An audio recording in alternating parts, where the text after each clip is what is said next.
இன்னைக்கு நம்ம என்ன பார்க்க போறோம் அப்படின்னா எக்லிப்ஸ் அப்படின்ற ஐடியை யூஸ் பண்ணி எப்படி ஒரு சிம்பிள் ஜாவா ப்ரோக்ராமை நம்ம கிரியேட் பண்ணுறது. அதாவது எக்லிப்ஸ் அப்படின்ற அந்த ஐடியை நம்ம எப்படி யூஸ் பண்ணுறது, என்னென்ன ஸ்டெப்ஸை நம்ம ஃபாலோ பண்ணால் நம்மளுக்கு அந்த எடிட்டர் யூஸ் பண்ணி ஜாவா ப்ரோக்ராமை டைப் பண்ணி ரன் பண்ணலாம் அப்படின்றது தான் இந்த வீடியோவில் நம்ம பார்க்க போகிறோம். ஒன் பை ஒன்னாக நான் சொல்கிறேன், நீங்கள் லிசன் பண்ணுங்கள். ஃபுல் வீடியோவும் பார்த்தீங்கன்னா தான் அந்த ப்ரோக்ராம் ஃபுல்லாக எழுதுறதுக்கு என்னென்ன ஸ்டெப்ஸ் இருக்குது அப்படின்றத உங்களுக்கு புரியும். இப்போ நம்ம என்ன பார்க்க போறோம் அப்படின்னா, how to I write a simple Java program. நான் எப்படி ஒரு சின்ன ஜாவா ப்ரோக்ராமை, ரொம்ப சிம்பிளான ஒரு ஜாவா ப்ரோக்ராமை எக்லிப்ஸ் யூஸ் பண்ணி நான் எப்படி எழுத போறேன் அப்படின்றத நான் ஸ்டெப்பாக சொல்ல போறேன் பாருங்க. To write Java program follow the steps. Step 1 என்ன அப்படின்னு பார்த்தீங்கன்னா, எக்லிப்ஸை நம்ம ஃபர்ஸ்ட் ஸ்டார்ட் பண்ணணும். இது பாருங்க, இப்போ உங்களுடைய ஸ்க்ரீன் உங்களுடைய டெஸ்க்டாப் ஸ்க்ரீன் இந்த மாதிரி அவைலபிளாக இருந்துச்சு அப்படின்னா அதில் பாருங்க, இந்த இடத்துல பாருங்க எக்லிப்ஸ் அப்படின்னு சொல்லிட்டு ஒரு ஐகான் இருக்கு பாருங்க. இந்த இடத்துல எக்லிப்ஸ்னு ஒரு ஐகான் இருக்கு இல்லையா, இந்த ஐகானை நீங்க டபுள் கிளிக் பண்ணணும். இந்த ஐகான் தான் எக்லிப்ஸ் ஐகான். ஸோ இந்த ஐகானை நீங்க டபுள் கிளிக் பண்ணணும். டபுள் கிளிக் பண்ண உடனே உங்களுக்கு ஒரு விண்டோ அப்பியர் ஆகும். அது எப்படி இருக்கும்னா,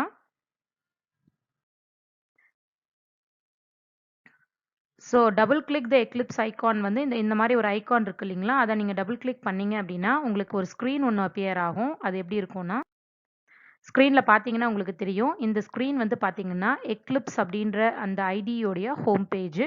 நீங்கள் ஓப்பன் பண்ண உடனே உங்களுக்கு இந்த மாதிரி தான் அப்பியர் ஆகும். ஸோ இதில் பார்த்தீங்கன்னா ஃபைலு, எடிட்டு, இந்த மாதிரியான மெனூஸ் எல்லாமே அவைலபிளாக இருக்குது. நெக்ஸ்ட் ஸ்டெப் பார்க்கலாம். ஸோ இப்போ நம்ம ஜாவா ப்ராஜெக்டை எப்படி கிரியேட் பண்ணுறது. ஸோ ஃபஸ்ட்டு நம்ம ப்ராஜெக்ட் கிரியேட் பண்ணிவிட்டு அதுக்கப்புறமா கிளாஸஸாக தான் நம்மளுடைய ப்ரோக்ராமை கிரியேட் பண்ண முடியும். ஸோ என்னென்ன ஸ்டெப்ஸை நம்ம ஃபாலோ பண்ணால் ஜாவா ப்ராஜெக்டை கிரியேட் பண்ணலாம் அப்படின்னு பார்த்தீங்கன்னா, செகண்ட் ஸ்டெப் என்ன அப்படின்னா, ஃபஸ்ட்டு ஜாவா ப்ராஜெக்டை கிரியேட் பண்ணுறதுக்கு அந்த மெனூஸ் நம்ம பார்த்தோம் இல்லையா, அந்த மெனூஸில் ஃபைல் அப்படின்ற ஒரு மெனுவை கிளிக் பண்ணி அதில் நியூ அப்படின்றத நம்ம கிளிக் பண்ணணும். அந்த ஃபைலை கிளிக் பண்ண உடனே உங்களுக்கு எப்படி அந்த ஸ்க்ரீன் இருக்குன்றதை காட்டுறேன் பாருங்கள். இப்போ நீங்கள் ஸ்க்ரீனில் பார்க்குறீங்க இல்லையா, இந்த ஸ்க்ரீன் நீங்கள் ஃபைல் அப்படின்றது பாருங்கள், இந்த இடத்துல பாருங்கள், இது பாருங்கள், இந்த இடத்துல தான் ஃபைல் இருக்குது. அதுக்கு பக்கத்தில் பாருங்கள் நியூ அப்படின்னு சொல்லிட்டு ஒரு லிஸ்ட் உங்களுக்கு தெரியுது இல்லைங்களா. ஸோ ஃபைலை நான் கிளிக் பண்ண உடனே எனக்கு ஸ்க்ரீன் இந்த மாதிரி தான் இருக்கும். இதில் நான் என்ன பண்ண போகிறேன்னா, இந்த நியூன்னு இருக்குது பாருங்கள், இந்த ஒரு நிமிஷம்.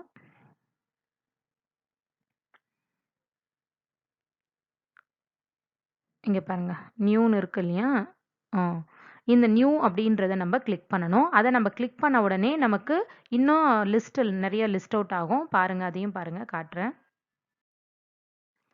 ஸோ அந்த நியூவில் பார்த்தீங்கன்னா ப்ராஜெக்ட் அப்படின்றத நீங்கள் செலக்ட் பண்ணணும். ஃபஸ்ட்டு ஃபைலை கிளிக் பண்ணோம், நியூன்னு வந்தது இல்லையா, நியூவை கிளிக் பண்ண உடனே ப்ராஜெக்ட்னு அப்படின்னு ஒரு ஆப்ஷன் இருக்கும், அதை நம்ம செலக்ட் பண்ணணும். பாருங்கள். ஸோ இங்கே பாருங்கள், ஸ்க்ரீனை பார்த்தீங்கன்னா உங்களுக்கு தெரியும். நான் நியூ கிளிக் பண்ணியிருக்கேன். அதுக்கப்புறம் பார்த்தீங்கன்னா இதில் பாருங்கள், செகண்டாக பாருங்கள் ப்ராஜெக்ட்னு இருக்கு இல்லையா. ஸோ இதை நான் செலக்ட் பண்ணணும். ஃபஸ்ட்டு ஃபைலில் நியூ கிளிக் பண்ணணும். நியூ கிளிக் பண்ண உடனே எனக்கு இந்த லிஸ்ட் அதாவது இங்கே தெரியுது பாருங்கள், இதுதான் அந்த லிஸ்ட்டு. இது அப்பியர் ஆகும். இதில் நான் ப்ராஜெக்ட் அப்படின்றத செலக்ட் பண்ணணும். செலக்ட் பண்ணதுக்கு அப்புறம் பார்த்தீங்கன்னா எனக்கு ஒரு விசார்டு ஒரு பாக்ஸ் ஒன்று அப்பியர் ஆகும். அந்த பாக்ஸில் நான் ஜாவா ப்ராஜெக்ட் அப்படின்றத செலக்ட் பண்ணி நெக்ஸ்ட் அப்படின்ற ஒரு பட்டன் இருக்கும், அதை நான் கிளிக் பண்ணுவேன். ஸ்க்ரீனை பாருங்கள். பாருங்க, இப்போ நான் சொன்னேன் இல்லையா, இதுதான் அந்த பாக்ஸ். ஓகேவா, இதுதான் விசார்ட் பாக்ஸ். இதில் பார்த்தீங்கன்னா இங்கே பாருங்க, இந்த இடம் பாருங்க, செலக்டடாக இருக்கு பாருங்க, ஜாவா ப்ராஜெக்ட்னு இருக்கு இல்லையா. ஸோ இந்த பார்ட் இதை பாருங்க, இதுதான் ஜாவா ப்ராஜெக்ட். ஸோ இதை நான் என்ன பண்ண போறேன் அப்படின்னா, செலக்ட் பண்ணிட்டு இந்த இடத்துல பாருங்க நெக்ஸ்ட்னு ஒரு கீ இருக்கு இல்லையா, இதை நம்ம கிளிக் பண்ணணும். கிளிக் பண்ண உடனே நமக்கு நெக்ஸ்ட் பேஜ் வரும். அது எப்படி இருக்கும்னு காட்டுறேன். ஸோ அந்த பேஜில் நீங்கள் ப்ராஜெக்டோடைய நேமை டைப் பண்ணிட்டு ஃபினிஷ் அப்படின்ற பட்டனை கிளிக் பண்ணணும். பாருங்க, ஸோ நீங்கள் கிளிக் பண்ண உடனே உங்களுடைய ஸ்க்ரீன் இப்படி தான் இருக்கும். ஸோ இதில் பாருங்கள், இந்த இடம் பாருங்கள், ப்ராஜெக்ட் நேம்னு இருக்கு இல்லையா, இந்த இடத்துல நான் ஜாவான்னு டைப் பண்ணியிருக்கேன். டைப் பண்ணதுக்கப்புறம் கீழே பாருங்கள், இந்த இடத்துல ஃபினிஷ்னு ஒரு பட்டன் இருக்கு இல்லையா, இதை நான் கிளிக் பண்ணணும். ஸோ இதை கிளிக் பண்ண உடனே என்னுடைய ஸ்க்ரீன் எப்படி இருக்கும் அப்படின்றத காட்டுறேன் பாருங்கள்.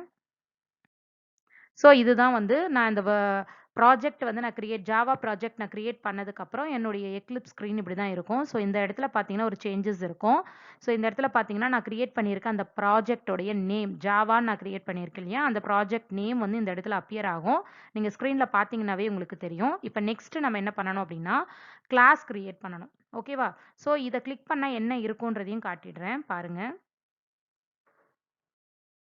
ஸோ இங்க பார்த்தீங்கன்னா, அந்த ஜாவா அப்படின்றதுல இந்த இந்த சைடு பாருங்க ஒரு சின்னதா ஒரு ட்ரையாங்கிள் பாக்ஸ் இருக்கு இல்லையா? அத நம்ம கிளிக் பண்ண உடனே எஸ்ஆர்சி அப்புறம் ஜார் சிஸ்டம் லைப்ரரின்னு சொல்லிட்டு நம்மளுக்கு 2 லிங்க் வந்து இருக்கு.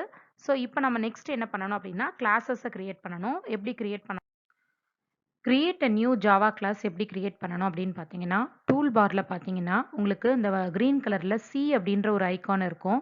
அந்த ஐகானை நீங்க கிளிக் பண்ண உடனே உங்களுக்கு கிரியேட் அ ஜாவா கிளாஸ் அப்படின்ற ஒரு விண்டோ வந்து அப்பியர் ஆகும். அந்த விண்டோ எப்படி இருக்கும்னு காட்டுறேன் பாருங்க.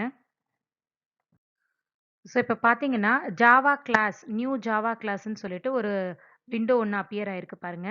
அதில் வந்து பார்த்தீங்கன்னா உங்களுக்கு நேம் அப்படின்னு சொல்லிட்டு ஒரு பாக்ஸ் இருக்கு பாருங்க. அந்த ஸ்க்ரீனை பார்த்தீங்கன்னா உங்களுக்கு தெரியும்.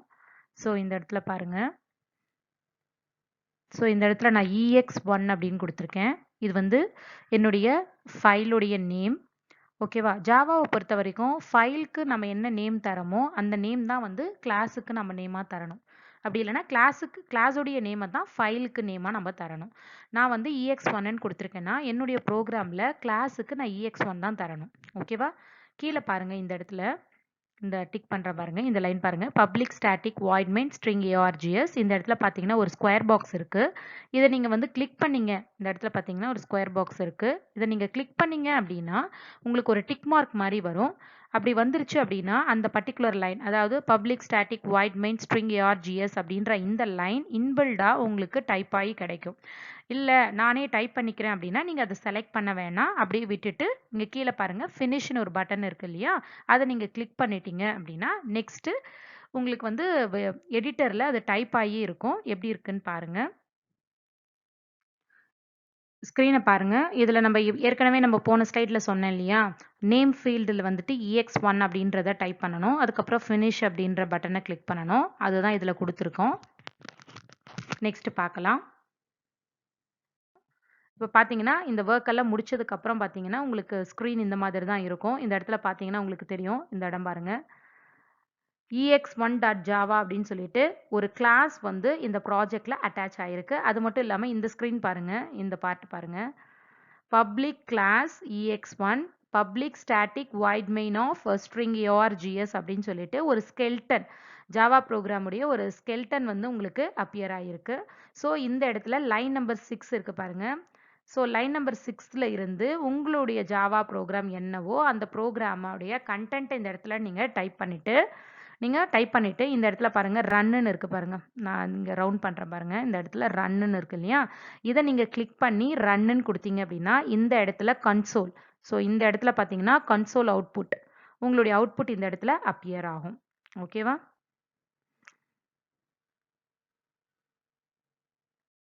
பார்த்தீங்கன்னா ஒரு ப்ரோக்ராம் நான் எடுத்திருக்கேன் கிளாஸ் 1. ஸோ இந்த ப்ரோக்ராம் ஜஸ்ட் வந்து நீங்கள் என்ன கொடுக்குறீங்களோ இப்போ ஃபார் எக்ஸாம்பிள் உங்கள் நேம் கொடுக்கணும் அப்படின்னா இந்த இடத்துல பார்த்துங்க வெல்கம்னு கொடுத்துருக்கேன் பாருங்கள். இந்த இடத்துல நீங்கள் உங்கள் நேம் கொடுத்துக்கலாம்.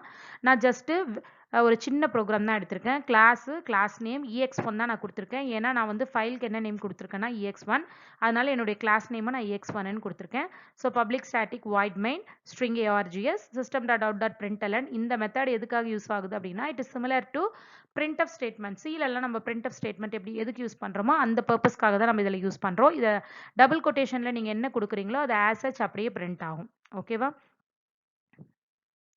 ஸோ இப்போ நம்ம எப்படி ரன் பண்ணுறது அப்படின்னு பார்த்தீங்கன்னா ரன் அப்படின்ற பட்டன் வந்து உங்களுக்கு டூல் பாரில் அவைலபிளாக இருக்கும். நீங்கள் அதை கிளிக் பண்ணீங்க அப்படின்னா உங்களுக்கு வந்து ஒரு கிரியேட் அ லான்ச் கான்ஃபிகரேஷன் சொல்லிட்டு ஒரு விண்டோ வந்து அப்பியர் ஆகும்.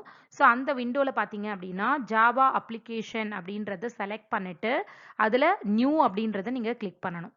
கிளிக் பண்ணதுக்கப்புறம் ரன் அப்படின்னு கொடுத்தீங்க அப்படின்னா உங்களுடைய ப்ரோக்ராம் ரன் ஆகும். ரன் ஆனது உடனே கன்சோல் அவுட்புட் வந்து அதாவது வெல்கம் அப்படின்றத உங்களுடைய ப்ரோக்ராமுடைய அவுட்புட். இந்த வெல்கம் அப்படின்றது உங்களுடைய ஸ்க்ரீனில் வந்து அப்பியர் ஆகும். ஓகேவா? தேங்க்யூ. நெக்ஸ்ட் வீடியோவில் பார்க்கலாம்.